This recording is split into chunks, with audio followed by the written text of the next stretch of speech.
Hello mga ka-builders, kamusta po kayong lahat? Ito na, nakita-kita naman po tayo. At matagal naman na nabakante yung ating YouTube channel, ano? So, ngayon po, pasensya na kayo dahil gawa nga po ng busy lang tayo sa ginagawa nating bagong project na ito po sa San Francisco, General Trias. So, ngayon itong ibabahagi ko po sa inyo, ito po yung na-vlog ko na yung simula ng project natin dito sa Villa Vista. Dito sa may Santiago. Ayan. So mga ka-builders, ang ginawa po natin dito ay in-improve natin yung bahay. Binihisa natin ng bagong muka. Ayun. Kasi ito naman po ay gawa na dati. So bago natin pagpatuloy yung huling bahagi nung aking vlog, so throwback muna tayo doon sa simula nung aming ginawa hanggang sa ito na po yung magiging finish ng yung project sa ngayon. Ayan. Okay mga ka-builders, so ito at ibabahagi ko na po sa inyo yung kabuuan hanggang sa turnover. So actually mga ka-builders, mayroon pa itong grill sa bintana, kaya lang medyo nagipit na tayo ng oras, kaya tupalo na lang yun. So, ayun nga po. Ito po yung initial, yung simula ng aming trabaho. So, wala na po muna akong sasabihin sa inyo, hindi panoorin po ninyo yung simula, before and after po ng aming project nito, ng aming ginagawa. Ayan. So ito po, talagang binaklas namin at grinder namin, pati yung mga crack po niyan. At nilagyan namin ng concrete epoxy. Para na sa ganun po, yung ma-preserve po namin o ma-maintain po namin na hindi na tubig. Kasi tumatagas po yan sa pader. Ayan. Okay? So sige po, habang tayo po nagkakape o umiinom nitong ating vitamins, kasi anong oras na po, panoorin po muna natin yung aming mga ginagawa before hanggang sa maging finish po yung trabaho namin. Okay?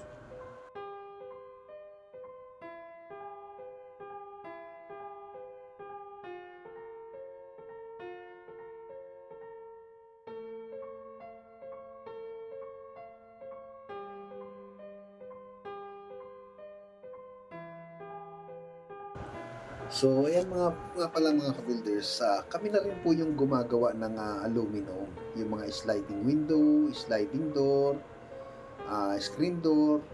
Nasa ganun po kasi na mi-maintain namin yung quality po ng mga aluminum works.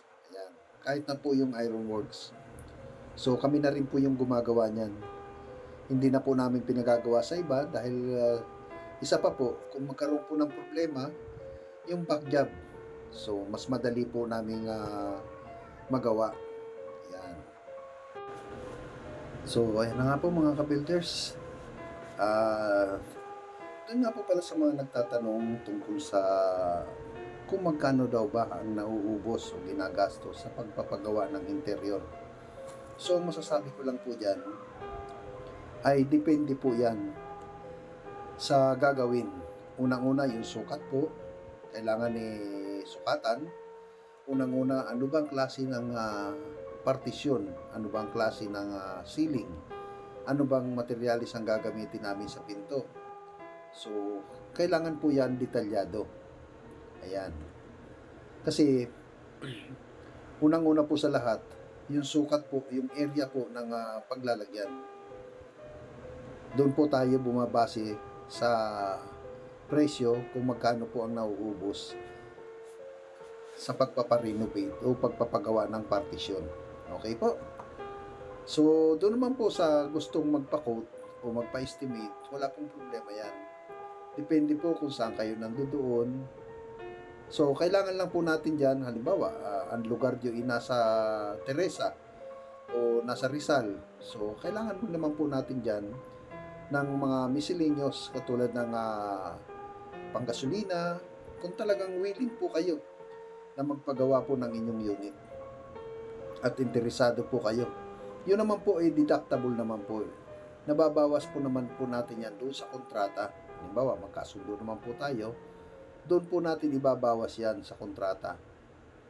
Kasi nakapaloob po yan, kasama na po yan doon sa expenses yan, yung mga travel expenses namin, yung mga kasama na po dyan, lahat yun. Okay? So, dito naman po, ayan, pinaparnisan na po yung pintuan. Ayan, so, yun po, ginagamitan natin ng compressor. Babarnis po tayo sa mga pinto. Ayan. So, bago nga po ang lahat, shoutout muna ako. Nandito na po tayo sa kalahatian ng ating video. Shoutout po ako doon sa aking mga subscriber. Ayan. So, ito nga po pala, dito po sa grout ng tiles. So, alam niyo naman na maitim na yan. Pagka yung araw halos mayat maya, apak dito, apak doon, pagkatapos ng tiles. So, mangingitim na po yung grout. So, kailangan natin ulitin. Ayan. So, ito na nga po mga ka-builders. Ito na po yung mukha ng aming ginawa dito sa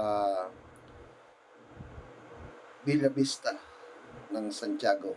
Okay? Pasukin po natin yung loob at nang makita na po natin yung finish na proyekto ng aming ginawa.